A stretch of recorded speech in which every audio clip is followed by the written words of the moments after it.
going to deal with stylistics. So stylistics is a branch of linguistics that studies style in language.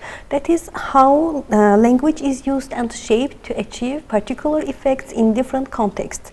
Stylistics examines how something is said and not just what is said, and why a speaker or writer chooses certain linguistic patterns. So style is the deliberate choices we make with words and sentences to convey meaning and reflect our intentions. So there are key characteristics or key elements of style. These are word choices, sentence structure, figurative language, and even the tone and rhythm of language. And expressive means and stylistic devices are also inseparable parts of stylistics. So there are main differences between expressive means and stylistic devices.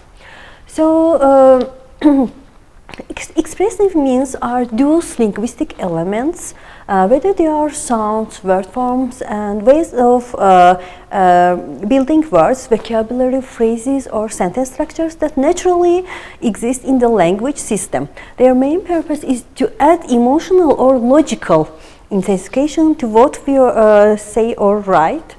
And expressive means are like the built-in features of language that allows us to express feelings or highlight important information without needing to do anything special or unusual. And one of the main characteristics of expressive means is that we can make use of any synonym, any natural synonym to substitute any word in language or linguistics. So expressive means are inherent, while stylistic devices are intentional transformations we make in linguistics. And expressive means are inherent features of the language system itself. They are the natural ways of language allows us to add emotional or logical emphasis, and we can make use of expressive means in our everyday language. And when it comes to stylistic devices, these are conscious and intentional literary uses of language facts. So stylistic devices intensify the emotional or logical emphasis, and it's clear that stylistic device is an artistic transformation of an ordinary language phenomenon. So these are key characteristics of expressive means. They are, as I mentioned before, inherent, and they have neutral synonyms. They are more predictable because they are common and natural. We make use of them in our daily language. And there are some categories of expressive means. One of them is phonetic expressive means. So phonetic expressive means relate to the sounds of language and how we use our voice. And examples of phonetic expressive means, these are stress, pitch of melody, pitch or melody, and pauses. So stress is that we stress any word in the sentences. For example, I really enjoyed the movie. By stressing really, we emphasize our enjoyment here. If we just say I really enjoyed the movie without stress, it is less emphatic. And what about pitch or melody? When you ask a question, your voice usually rises at the end. Are you coming? This rising melody is a phonetic expressive mean that signals a question. If your voice falls, it sounds like a statement, you are coming. Pauses, and a speaker might pause for dramatic effect. For example, the answer is no. The pause builds anticipation here. And And second, we can speak about morphological expressive means, and these are included modal verbs, tenses of verbs, and articles. As we know, modal verbs denote the obligation or determination, while articles, while Azerbaijani doesn't have articles like e and d, but English articles can be ems, expressive means. For instance, using de to refer something specific or known. He bought the book makes it more definite than he bought a book. There is no definition, so this choice adds a layer of specificity. And when it comes to tenses, we can make use of tenses in English. For example, you are always interrupting me, and instead of you often interrupt me. This emphasizes the ongoing, annoying nature of the action. So there is also lexical expressive means. These are emotive verbs such as horrible, amazing, fantastic, and terrible, and the like. So we can say this movie was terrible instead of we say this movie was bad. With this, the sentence is much more is conveying negative meaning more strongly. So and there are also slangs and set phrases, and as we know, we can make use of slangs in our daily language or communication. Instead of saying give me, we say give me. Instead of say going to, we make use of gonna, and these are slangs. And collocations are certain fixed combination of words that carry a particular meaning. So safe and sound, to kick the bucket, which means to die. These are collocations and fixed combinations we use in language. And let's speak about syntactical expressive means. These are exclamatory sentences in which we make use of exclamation mark at the end of the sentence in order to make our sentence naturally much more strong. So rhetorical questions doesn't require answer, and these questions asked for effect, and the answer is obvious here. For example, are you serious? We use to express disbelief or frustration, not to get information here. And repetition, short and simple sentences, nominative sentences are parts of syntactical expressive means. And let's speak about stylistic devices, and this can be also called the artful transformations of language. If expressive means are the basic tools in our language toolbox, then stylistic devices are like the specialized techniques or artistic ways we use those tools to create something truly unique and impactful. Stylistic devices are not just natural expressions, they are deliberate and conscious choices made by a writer or speaker to achieve a particular artistic or communicative effect. There are key characteristics of stylistic devices. This can be artistic transformation, as I mentioned before, interaction of meanings, less predictable unlike expressive means, because stylistic devices are less common and therefore less predictable. So they surprise the reader or listener, making the message more memorable. And these are also characteristics of stylistic devices. There are categories of stylistic devices as expressive means. So first one is phonetic stylistic devices.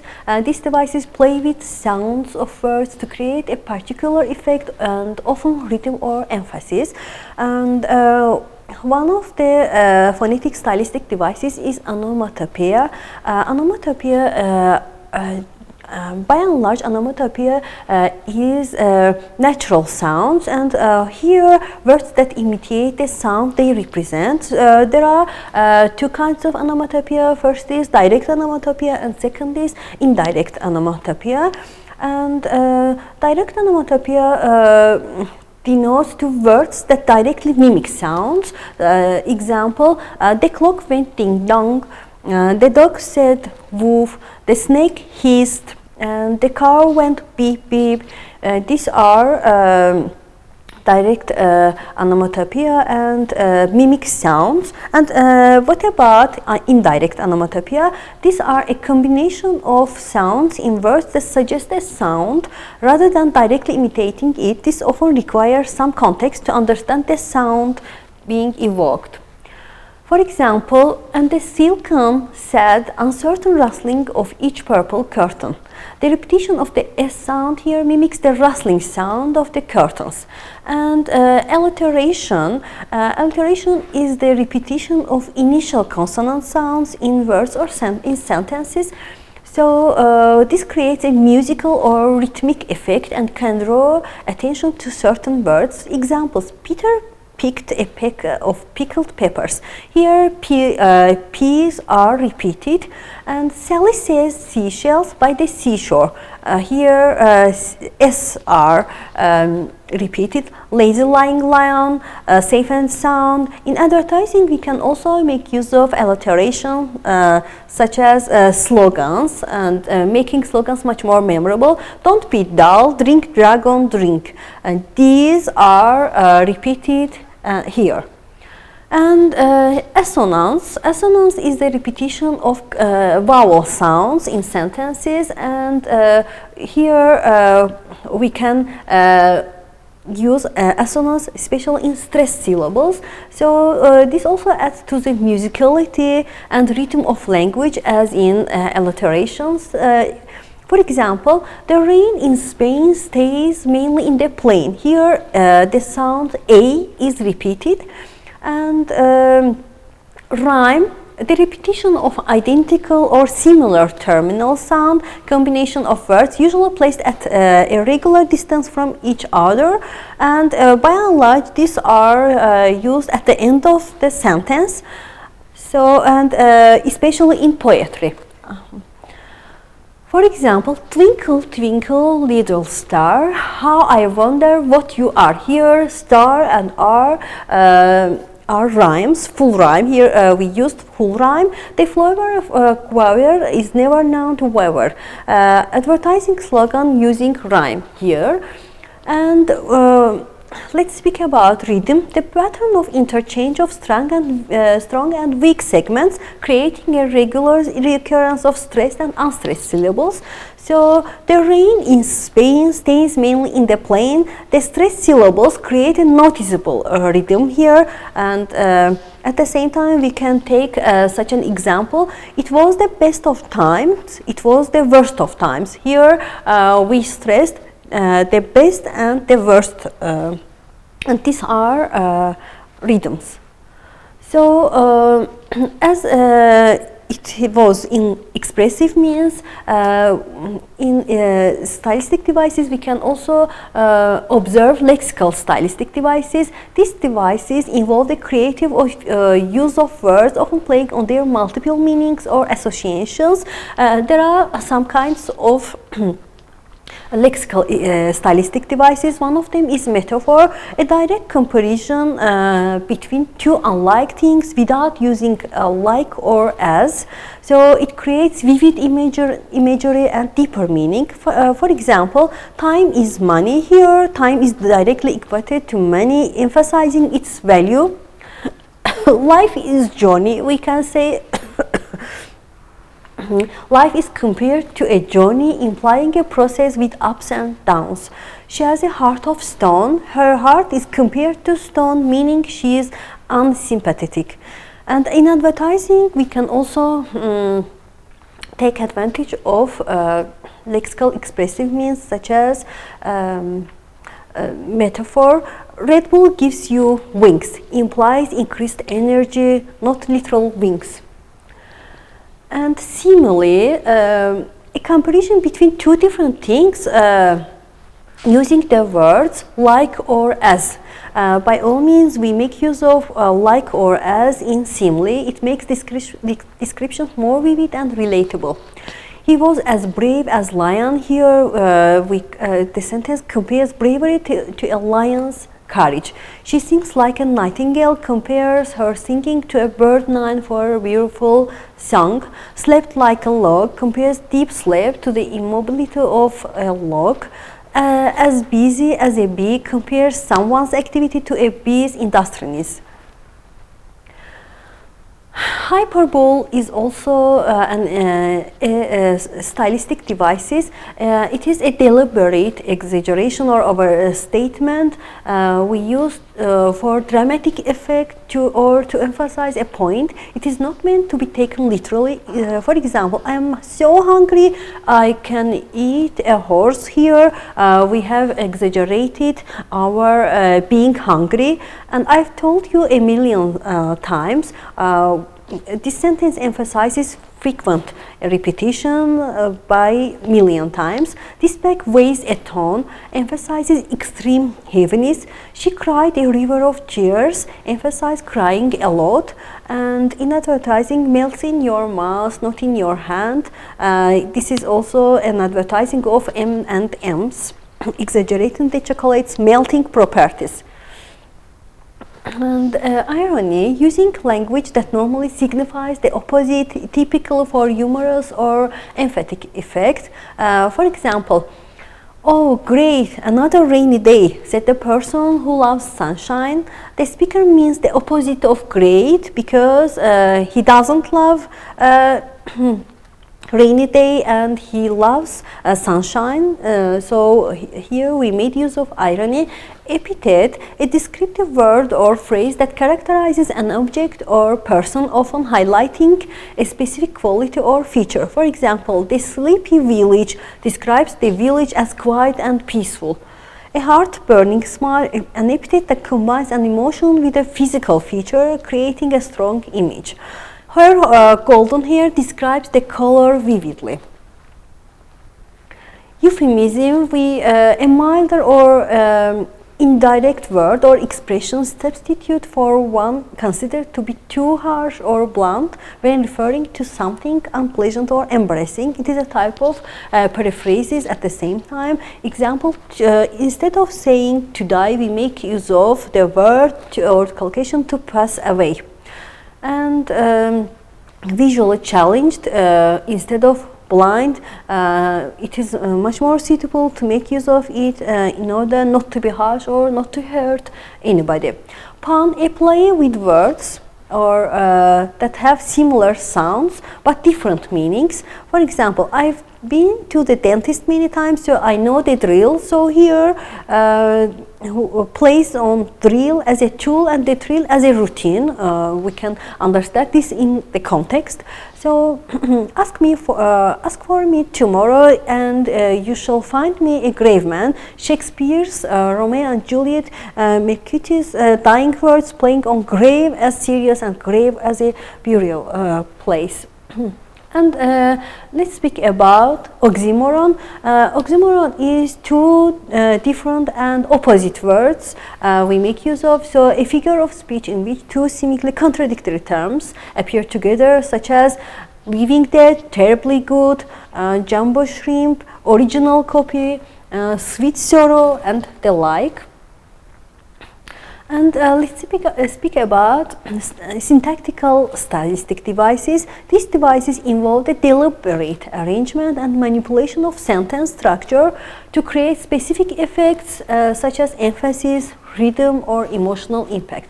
Inversion, the intentional changing of the usual word order of a sentence to create emphasis of a particular rhythm. So if we speak about a normal word order, we can make use of "I have never seen such a beautiful sunset."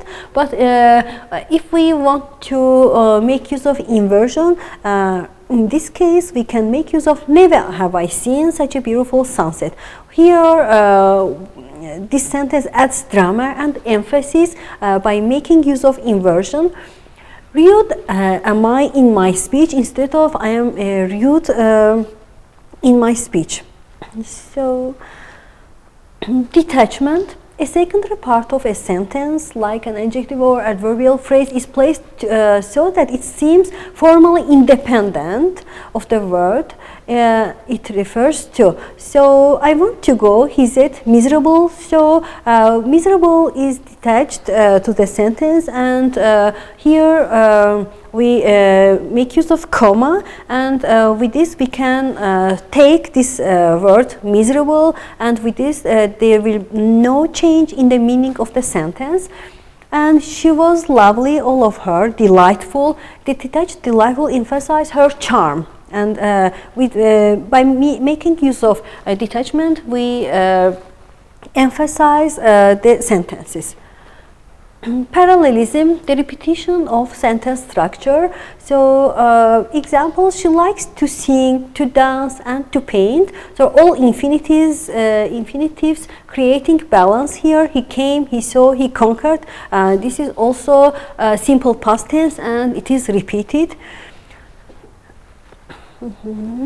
And repetition, there are two types of repetition. First is anaphora and second is epiphora. The stylistic repetition of language it is, and anaphora is repetition of a word or phrase at the beginning of consecutive sentences or clauses. For example, we need to act now, we need to make a change, we need to succeed. Here this sentence emphasizes urgency. I have a dream that my 4 little children, I have a dream that one day this nation.